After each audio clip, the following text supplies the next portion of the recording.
Hey guys, welcome back. Hope everybody had a wonderful Thanksgiving. I know we did. And then it turned off cold here.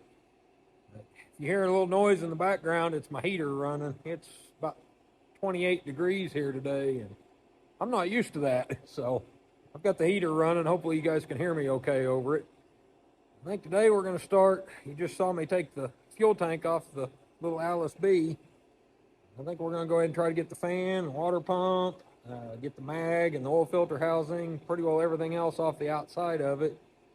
And then hopefully we'll get it jacked up, get some support blocks under the torque tube, get the front axle out. I want to get this engine off of here today and get it up on a stand where we can open up the bottom end and see how bad it is. If you guys watched the last episode, it's pretty bad in the top end. So we're going to see what the bottom end looks like. So let's get started. Brought the impact along today too, maybe make things a little faster.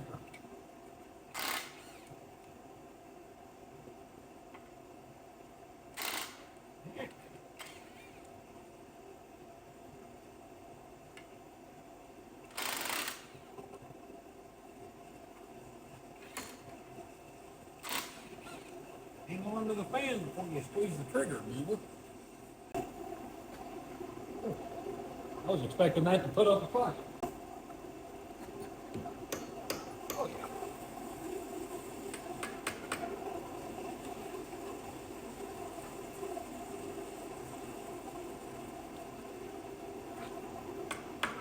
You know what? Let's get the governor out of the way right quick.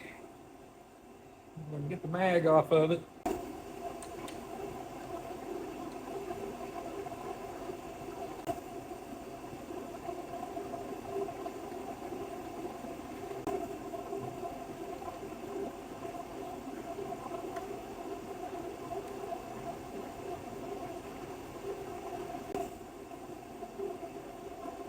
Hey, magneto's off.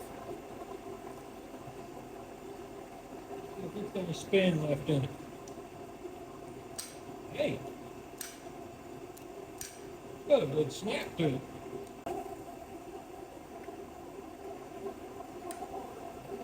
Hopefully a cotter pin in there.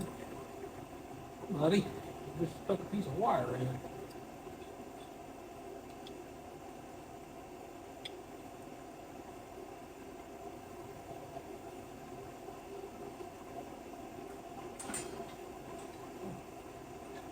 Put that off up there in a minute. You guys noticed in the last episode I was fighting with these screws. I messed with them some more today. I ended up having to cut one of them off. They were not going to give it up. Okay, let's get that governor off of there.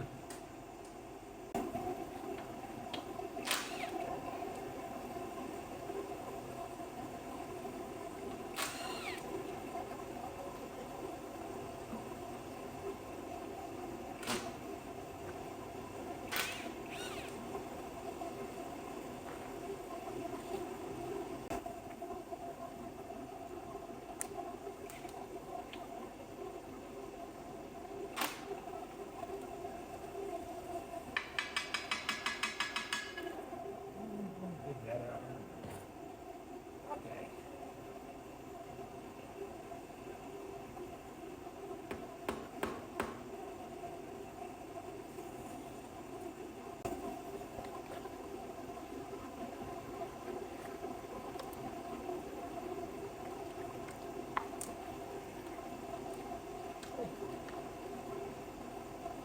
The governor housing.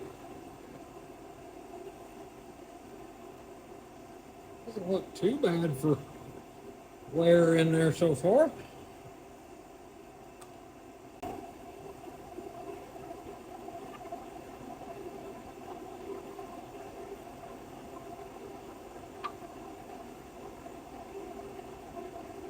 Screw inside of this magneto drive.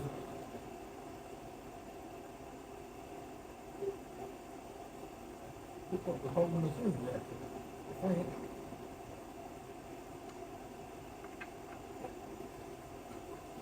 Little screw threaded into right here. Bearing in the governor's good, it turns.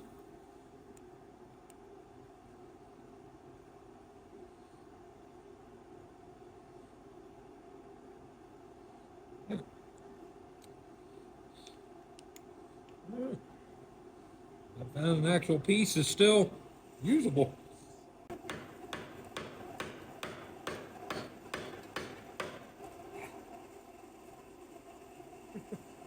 Full of dirt and rust. That's why it wouldn't come off. Oh, water pump off. Probably the one part of this tractor that actually still spins.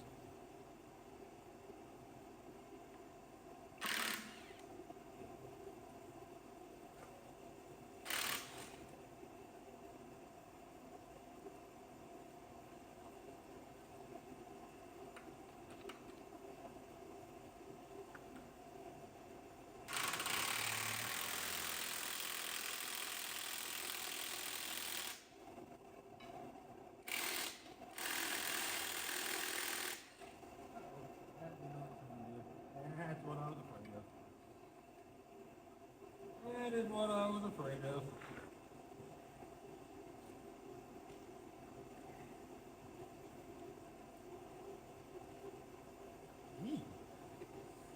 It's pretty rusty and corroded inside, though.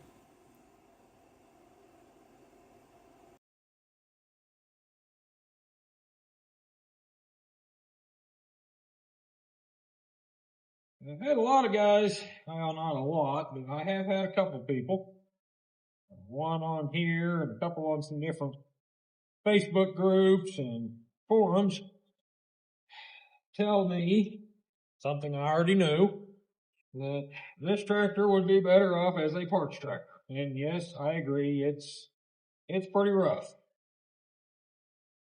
But there are a few reasons why we wanted to go ahead and try to save this old girl. One of which is for what we're doing right now. These old tractors, when they're this far gone and you bring them back, people like seeing that. So I wanted to go ahead and do this for you guys so that you could watch this tractor come back with us and see what we can accomplish with it. And the next reason, I've been wanting one of these little bees for a long time. I have looked all over. And down here in my part of the world, down here in northwest Oklahoma, the Texas Panhandle, these smaller tractors like this, they're not very common.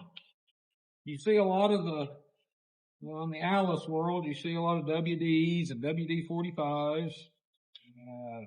Farmall, you see a lot of H's and M's. H's and M's are everywhere down here.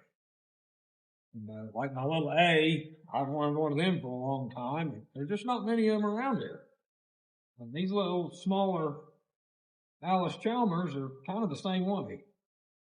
You don't see many of them. And when you do find one, I found a few of them for sale within reason. Hey, there's oil in that. That's the first oil I've seen on this tractor since we got it. Pee all over me. Anyway, I found a few of them here and there, but everybody wants 3 to 4 times for one what I paid for this, and they're in about this same sad shape. Something I did notice the other day too. That's a Minneapolis Moline oil pressure gauge. Anyway, the ones I have found have all been in about the same shape as this one is. Maybe not quite as rough, but pretty close. For 2 to 3 times the money. And if you do find one around here, and any of you guys that buy and sell stuff, especially through Facebook Marketplace, which is where I find most stuff around here, you guys know how it is. You know how Marketplace sellers are. And it's not just Marketplace. It's Craigslist and any of the others. You know how they are. You find something you want, you talk to people about it, you talk to the seller, you go on and on and on, back and forth, And when it comes time to go get it, they flake out on you. And I've had that happen on 2 or 3 V's that I either messaged the seller that it was a nice running tractor for a decent price. I messaged the seller to either A, never messaged me back, or B, he messaged me, we talked about it, worked out a deal, and then at the last minute, when it come time for me to hook onto the trailer and go get it, he backed out on it, or he blocked me, or he just quit answering messages. So when I stumbled across this one in that auction, and I did not know it was going to be this bad. I knew it was rough, but I didn't know it was going to be this rough. When I stumbled across this little tractor in the auction, I thought, you know what? I'll see what happens. But I thought, you know what? I'll see what happens. We'll buy it, and we'll just see. If it's worth saving, it's worth saving. If it's not, we got parts for another one. I'm knocking some dirt out from around here, and I thought we had movement, but it was just a pulley loose on the crankshaft. So, anyway, that's why I got tired of, sorry, didn't mean to blind you guys with my light. Sometimes forget that thing's even on my hat. But I didn't want to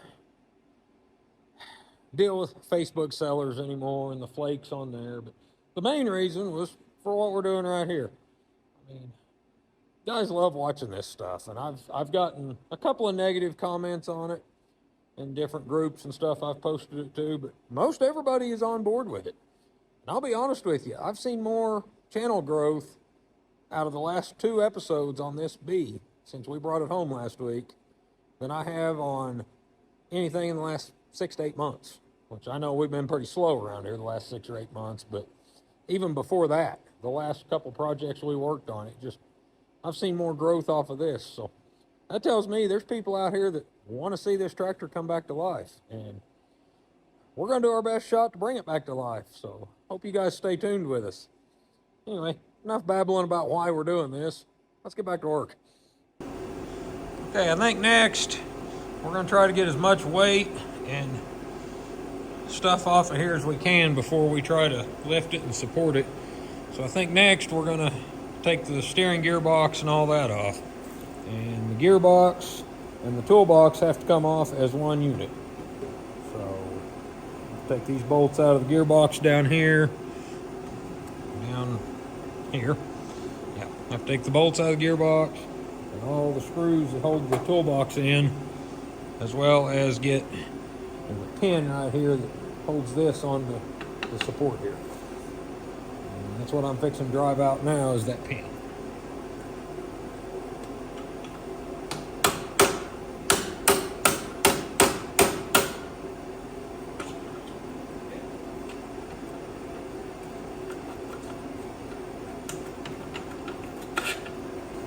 Right down here off the end of my finger, there's a cotter pin. You can see it sticking out there. Try to get it loose, get that unscrewed, pop that ball loose, and then we can hopefully get the steering gear off.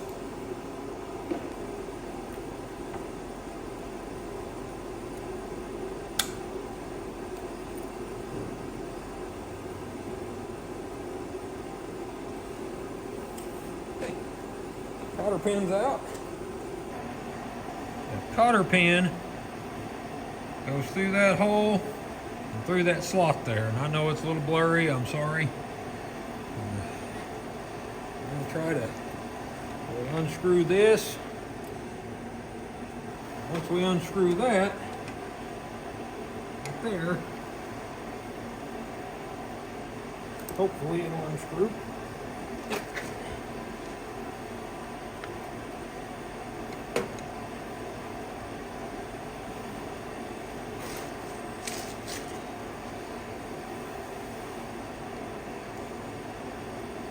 I do have a ratchet, but this was handy.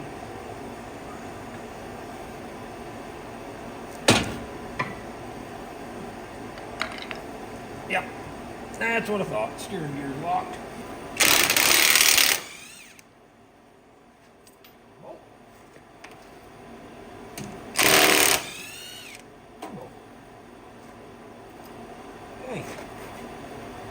got the steering gear loose. Now I just need to take all the screws out of them. Hopefully they all come out fairly easily. I absolutely despise flathead screws.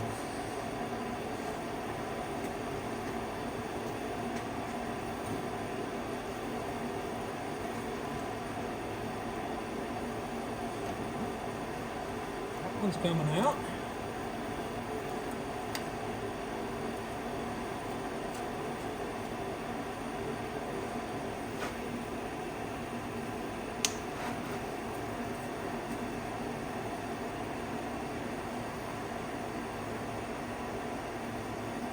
That amazes me. Every one of those screws came out without any major trouble. Let's see if we can pick this up off of here. Oh yeah, mouse house. Okay guys, this next part, this is one of those deals of don't try this at home. And if you do, be damn careful. I don't have a good way of jacking this up out here, and I need to get that stand right there under that torque tube. And normally I'd use the chain hoist for this. I've done that before with pretty good luck on these smaller tractors, but the chain hoist only reaches over there to about the front end of that carcass of that old Parts Farmall A over there. So we're gonna try it with a cherry picker. I've already picked it up some. I think it'll work. Just stand back out of the way and hope for the best. But yeah, don't try this at home, guys.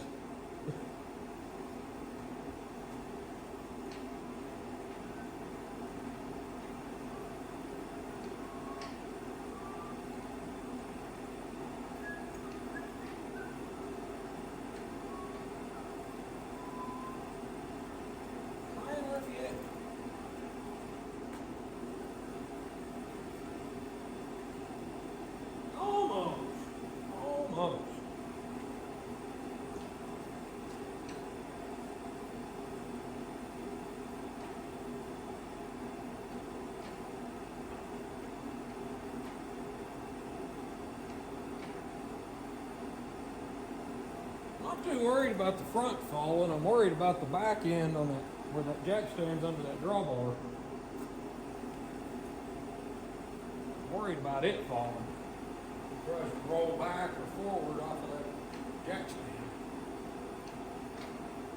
This would work a lot better if it had all four tires in it, but it doesn't. So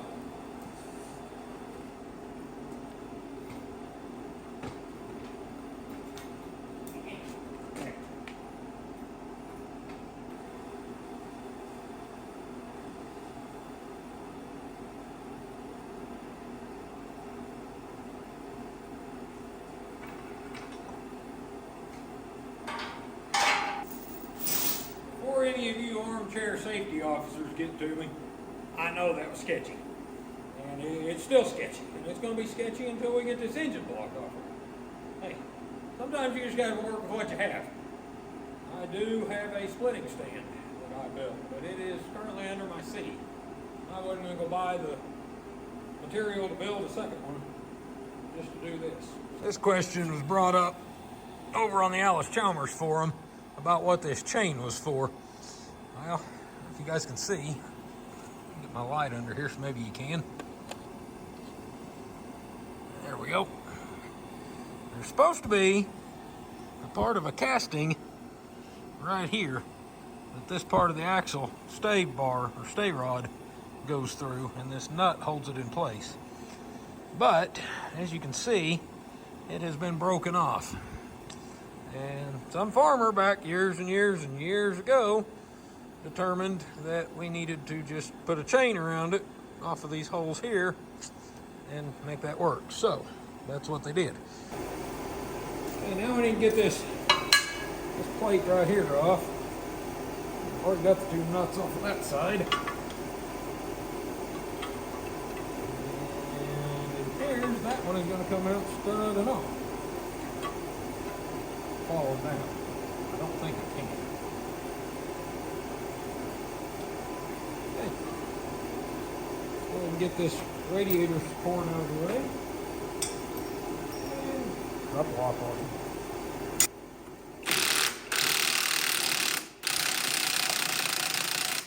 And we're just okay.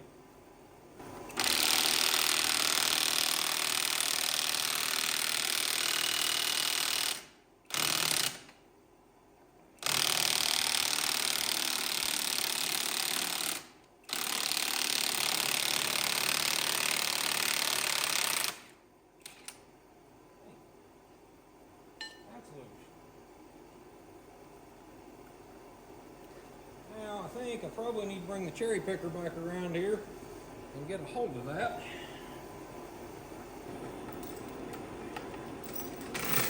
Right there twice. There we go.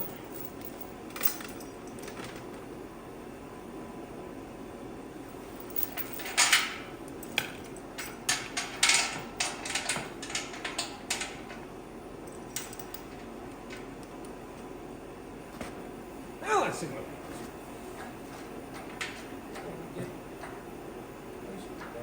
Oh yeah, perfect. That's going to hold us perfect right there.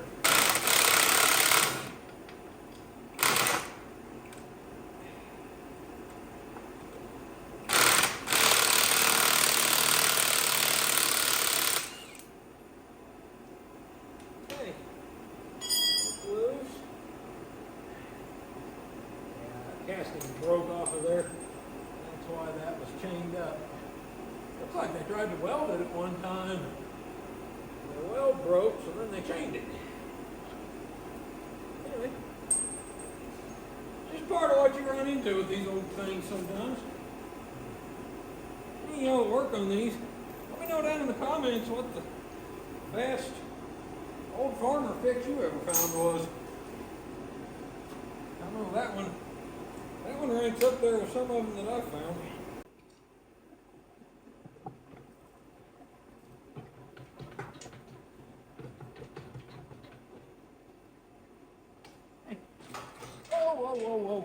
Whoa, behave.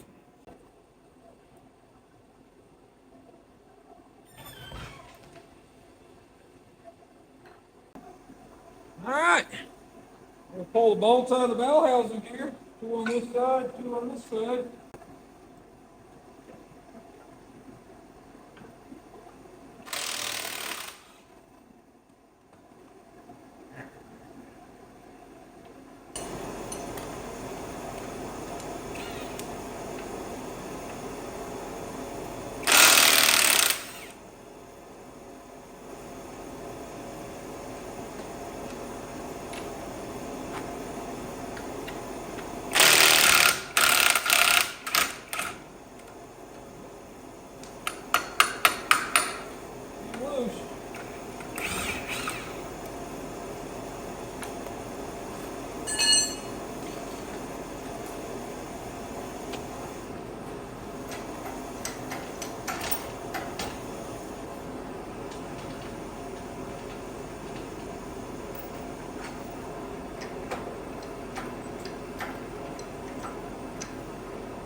Right there. One more minute. Be careful because the oil pump on these is on the back side of the block back there. Drilling off the cam. Hoping I'll break that oil pump. I'll keep running.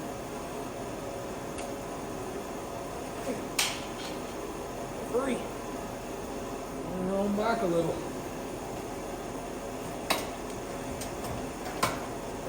Success! Alright. See if we get that clutch and flywheel off and get the oil pump off of it. And we'll probably just set it down on a tire for tonight. Maybe either get that block off of that stand over there or bring another engine stand out here. One or the other. Hope it's up there. Anyway, we're going to get the clutch off of it.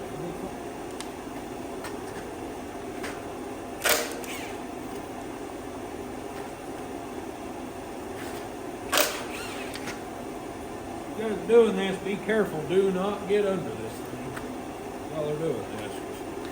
that chain breaks, that thing is going to come crashing down. Notice I'm standing back kind of off to the side and out of the way. I've never had a chain break before. Not saying it couldn't happen. So just be aware of it.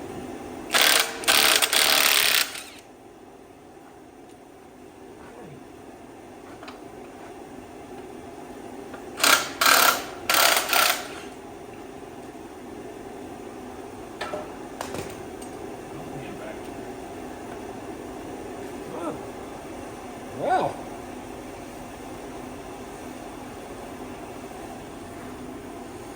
clutch disc, it's pretty smooth, but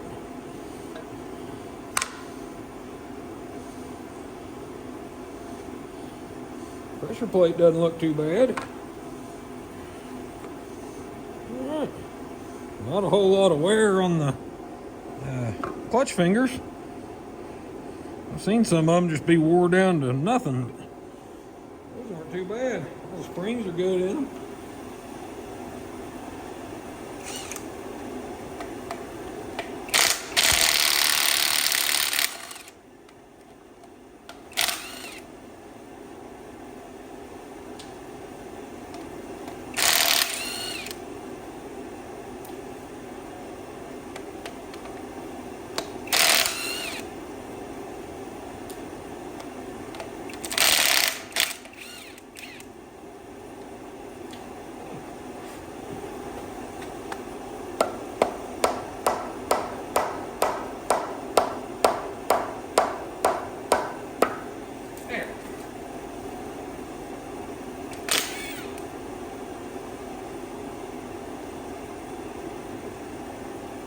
Oh, it's got a little oil on it.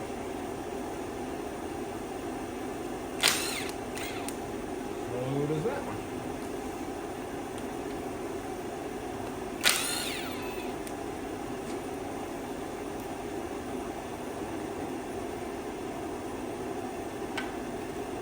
Ew.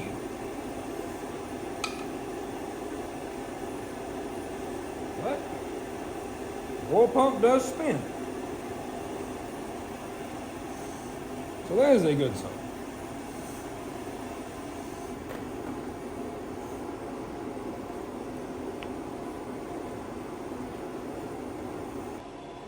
All right, guys. We braved the cold and we made a little progress tonight. For now, I've just got the engine sitting here on the floor.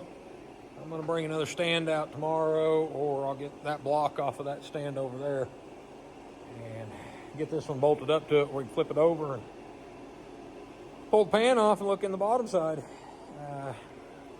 That oil pump turning, that was a pleasant surprise. I really figured it would be froze up and rusted into one big ball of rust. And so far, I mean, everything today came loose fairly easily. So that front axle is going to need some work. And now you guys can see where this casting's broke right here. I don't know if I can find somebody that can fix that, or if we're just going to have to replace that torque tube. I know I'm not talented enough to fix it. I fancy myself a pretty handy welder, but not when it comes to cast. Somebody could probably build that up and machine it. That might cost more than what it would cost just finding another torque tube for one somewhere. But anyway, I think we're going to cut this episode right here. I got everything done I wanted to get done tonight for this video anyway. So I'm going to go home and eat supper and get this put together and get it up on here. Like I said in the beginning of the video, hope everybody had a wonderful Thanksgiving. And I want to thank you for watching. And if you're not already, hit that subscribe button, because we're going to keep rocking and rolling on this project. Get things going. So thought I heard a critter in the corner of the shop. We have been known to have skunks and possums in here before. So anyway, thanks for watching, everybody. We'll see you on the next one.